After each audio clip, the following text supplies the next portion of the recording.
Okay, so in the spirit of taking no breaks, I'm just going to go right into it.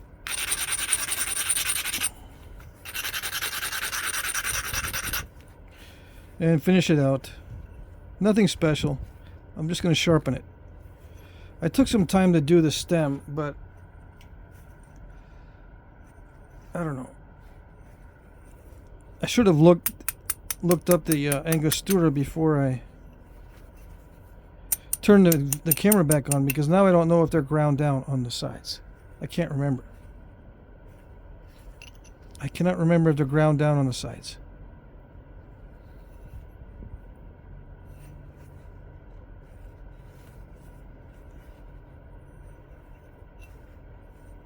And there's not going to be fancy flaking.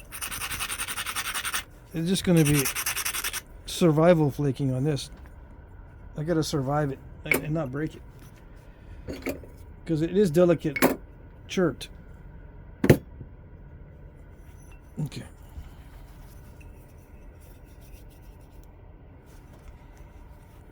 Here we go. No.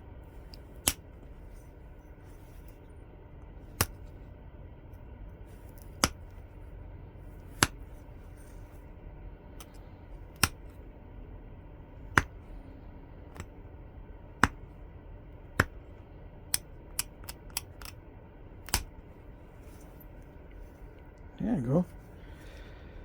Okay. I'm not using the copper because the copper bends. And I don't, it's not a big deal that copper bends, except for me, it's kind of like an interruption.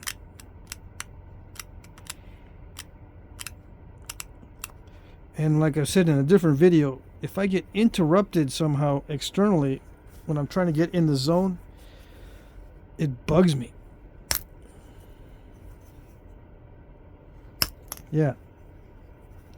It bugs me a lot.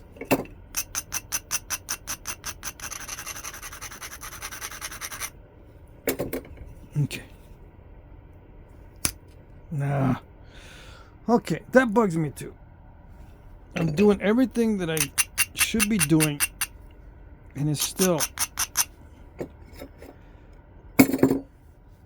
don't know.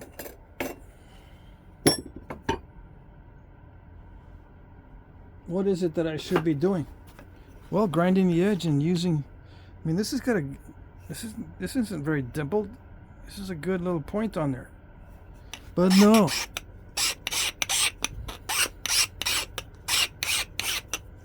I guess it's got to be sharper. It's not a bird point. It's not a tiny little arrowhead. It's pretty big. It's pretty thick, comparatively speaking. And yet I still get that. It's maybe because of that inclusion right there, or whatever, that little spot. The little spot right there, inconsistent, made it step fracture ever so slightly.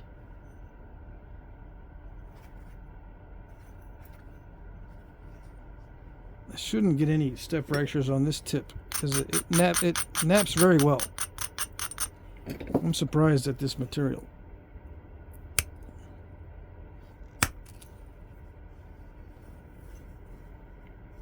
And yeah, it's going to be random. I'm not going to put a pattern in here. No pattern flaking.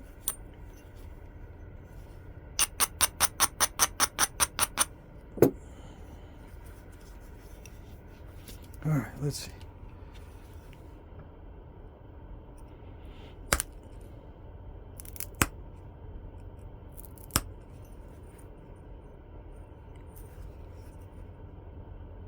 Just thinning down the edge. And making it more straight and more regular.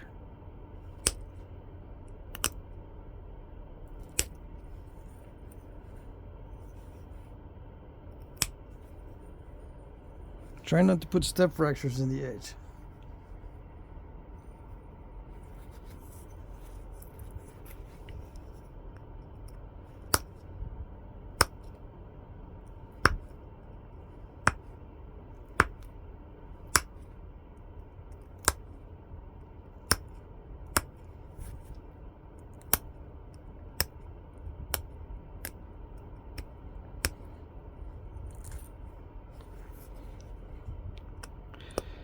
Yeah, and Flintknapping has become quite the spectator sport, as I was saying earlier.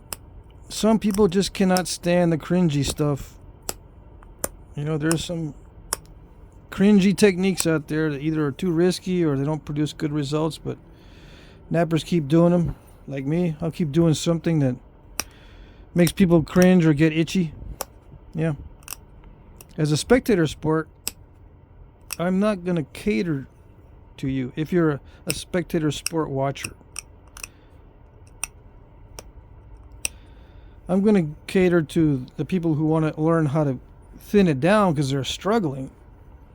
But if you're just struggling to be entertained, so sorry.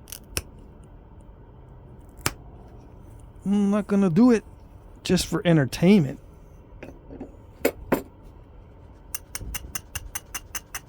Although, I don't know, YouTube doesn't tell me how many people are on here for the entertainment value.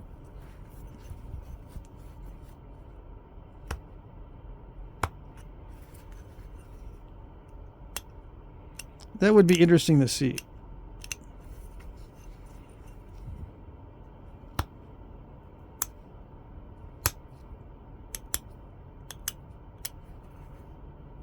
I might change my mind if I see like there's 90% on here that are just looking for entertainment, or they're having a tailgate party and they're drinking beers and watching napping or something. I don't know what they're doing.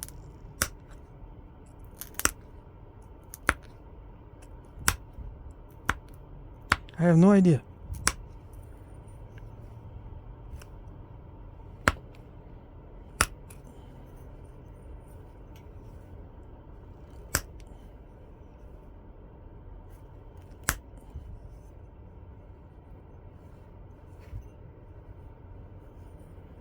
You better not be watching me instead of fracture mechanic videos. Aren't you're watching physics and fracture mechanics videos, right? Because that's what you should be learning, according to some people. Is physics a spectator sport?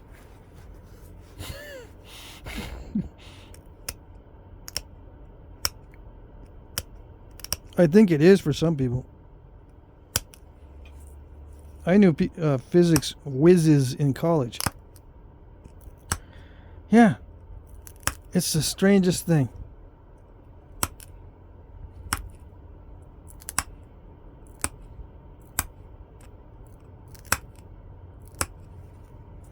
They memorize those formulas like there's no tomorrow.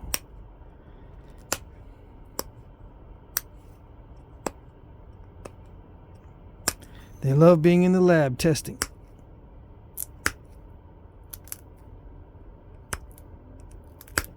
Writing down the numbers.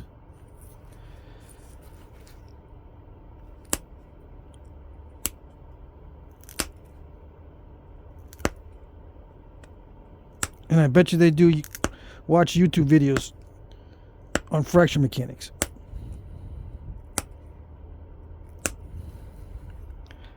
I've known people like that. I have known them. Of course, when I was in college, YouTube was not a thing. But if it was, they'd be there. But I have to admit, I've been watching some mathematics videos lately.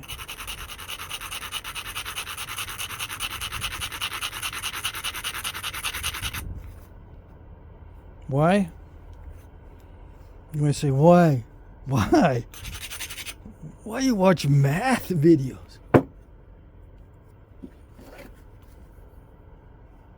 It helps with the logical thinking. Although math isn't a cure-all. If you're not thinking logically, studying math isn't going to help all that much. Math is kind of weird sometimes.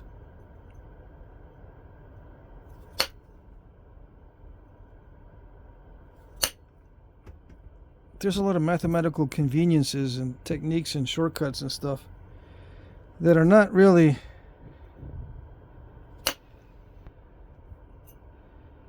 based in reality. It's all kind of manipulating the manipulation of the equations and stuff.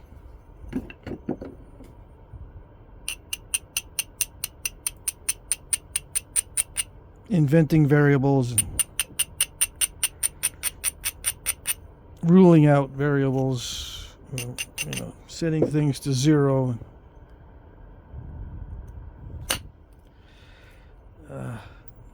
There is a crystal pocket in there. Anyway, yeah, studying math just to get the logic down is helpful, kind of, sort of.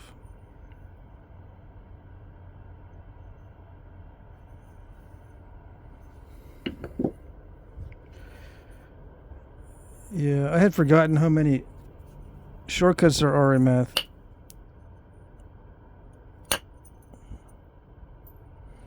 And people try to use the same or similar shortcuts in their reasoning. And I'm going, aha. All right, so this guy, I'm watching the philosophy videos, and this guy has a physics background, and he's coming up with some equivocations, and I think I know why he's doing it. It's because he's got into the habit of using equivocations to take shortcuts. You can do it in math, because as long as you set everything to 0, everything's equal to each other, right? But we're dealing with very specific quantities in mathematics, or quantities that you can only be interpreted one way. But in language or in philosophy, it's not that easy.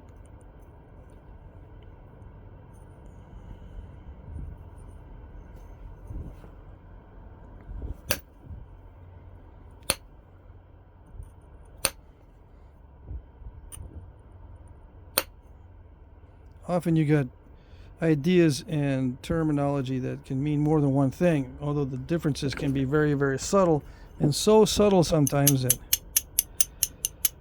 you miss it. You go, it sounds right, but it doesn't really solve the problem. Why is that? It's because you're using things that are not equal to each other. Slight differences.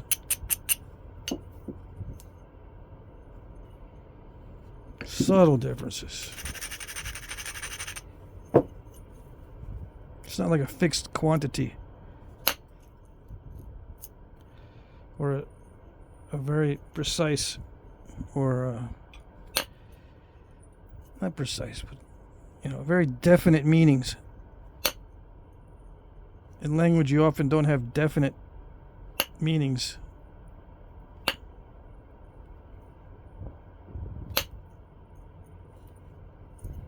So it's hard to define some things.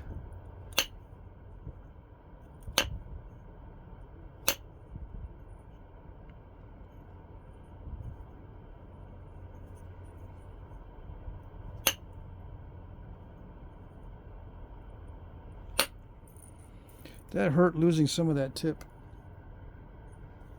Yep.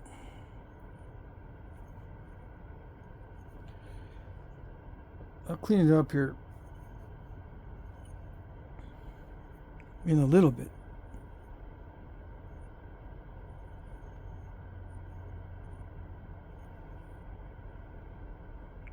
I'm going to leave some of those defects in there.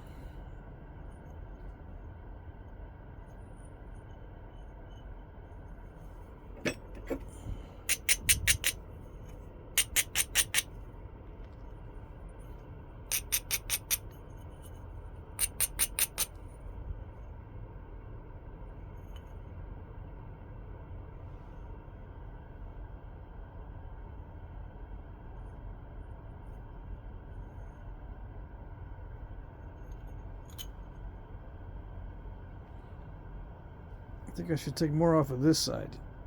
Yeah.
Got my glasses on, but I still can't see.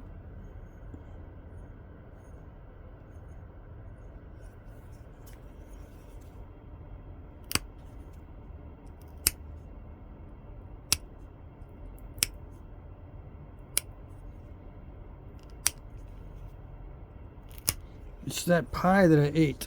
Yeah, it's messing with my vision.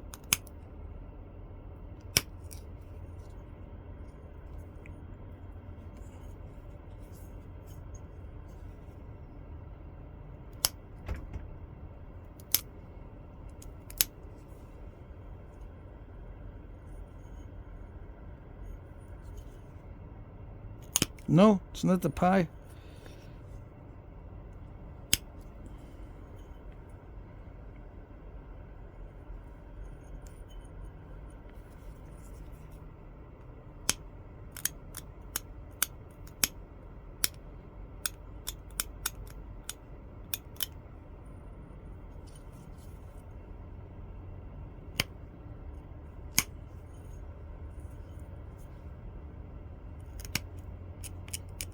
Some of you think those excuses that I come up with are legit? Do you think that I think they're legit? Maybe you're thinking that I think they're legit excuses. That would be scary. Yeah.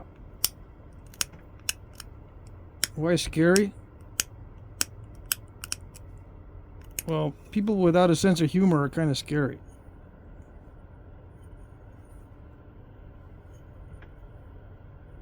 Yeah.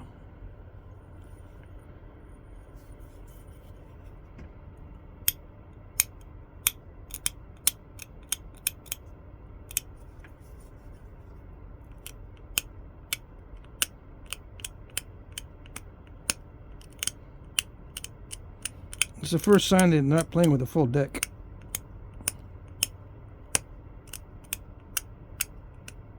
No sense of humor? I don't know.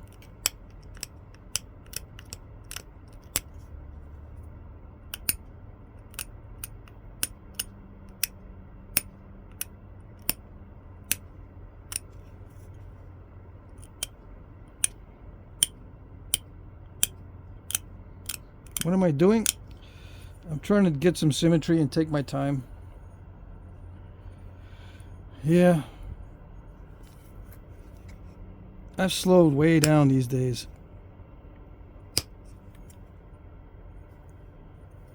Just taking my time.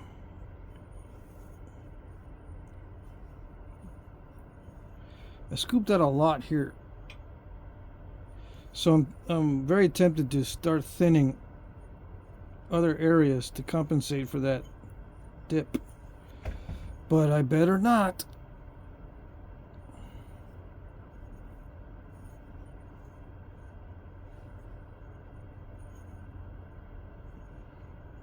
Although this flakes really nicely, I can probably even out the, it's kind of scooped out right there. I can probably even it out more.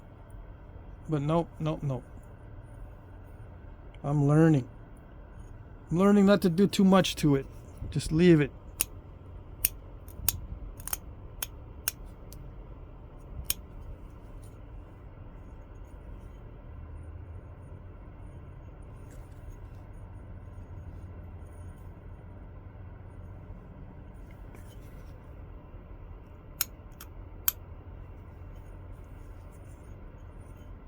It would be nice to make it more symmetrical, though.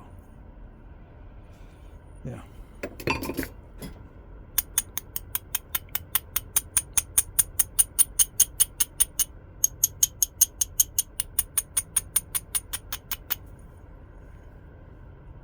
I just need to run one more pass on that side. That's it. I'll be done.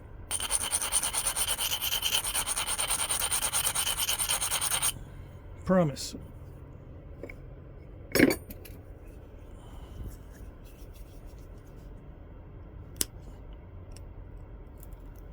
Let's just warm up for that plane view I'm going to do.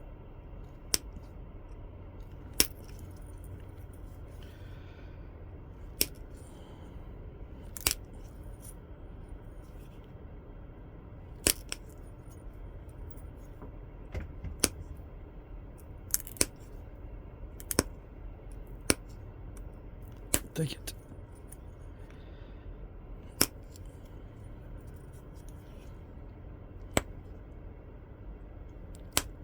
What I don't want is a step fracture at this point.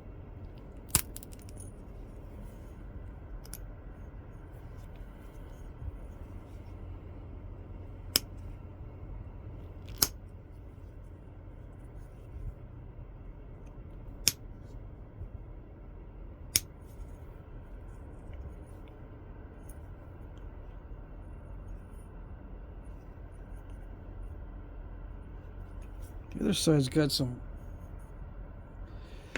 The other side's got some issues. Let me see.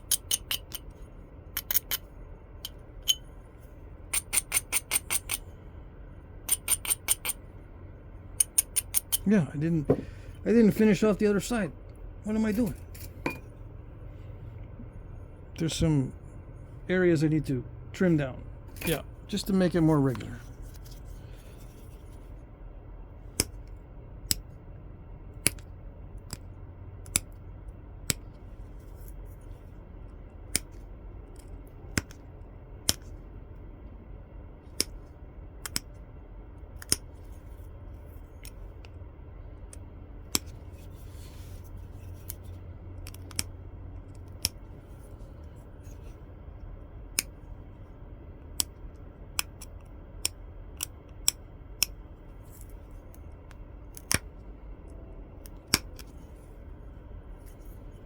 Mm-hmm.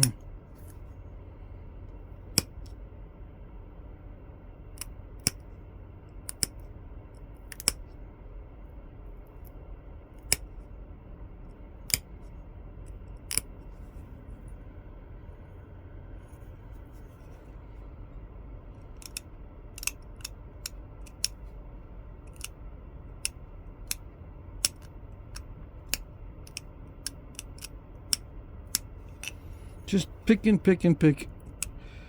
Yep, just taking it easy. This is quite meditative, as long as I'm not trying to do anything fancy. But most of the time when I'm doing pressure flaking, it's because I'm trying to do something fancy. But regularizing isn't too bad. Yeah. Especially when it's just a flake here and there. I don't have to be sequential. Is that a step fracture? Sure is.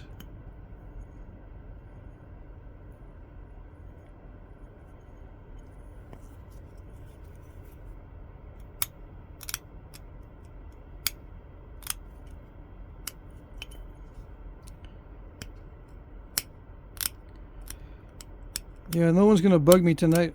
Everyone's either gone or watching movies, and I can sit here and get in the zone. It's nice.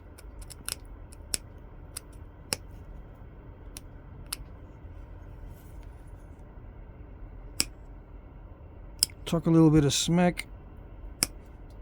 Annoy some people. What could be better?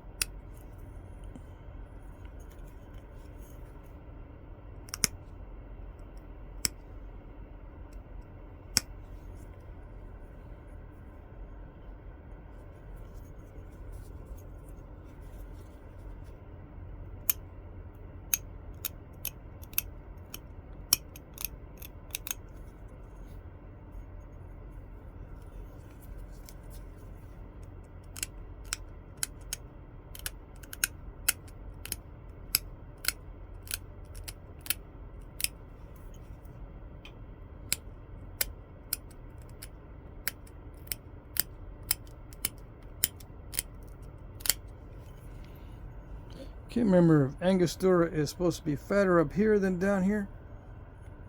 Probably.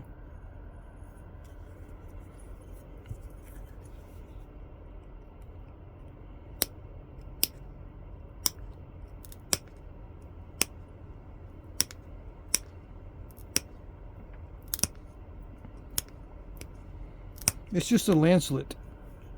How's that? No particular name. It's a Yuma point. Yeah.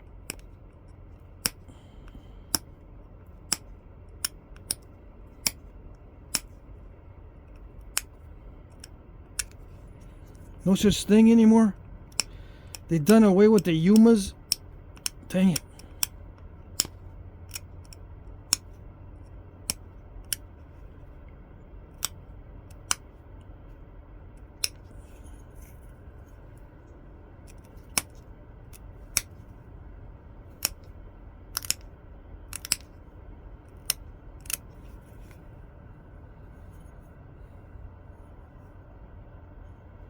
That's good enough. Semi-translucent. Yeah, let's see. What's the width to thickness ratio? Because I always try to do that. What is going on back here? Okay, let's see. The widest part is 40 millimeter. Let's just call it 40. Let's see what we got. Well, we do have a 10. I think we got like a 9 or 8 millimeter. You got an 8 millimeter by 40, 5:1. Good enough. I should be doing it half that thickness. Some people say I should go down to 10:1. Not 5:1. 10:1. You know, skinny, thinny. Super tater chip thin. I might do it as long as I got plenty of material and all day to delete broken points videos. Yeah.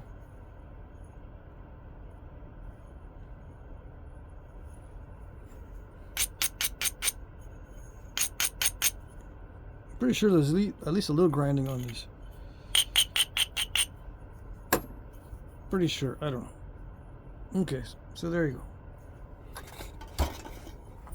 Good enough. Just like I used to say all the time. Good enough.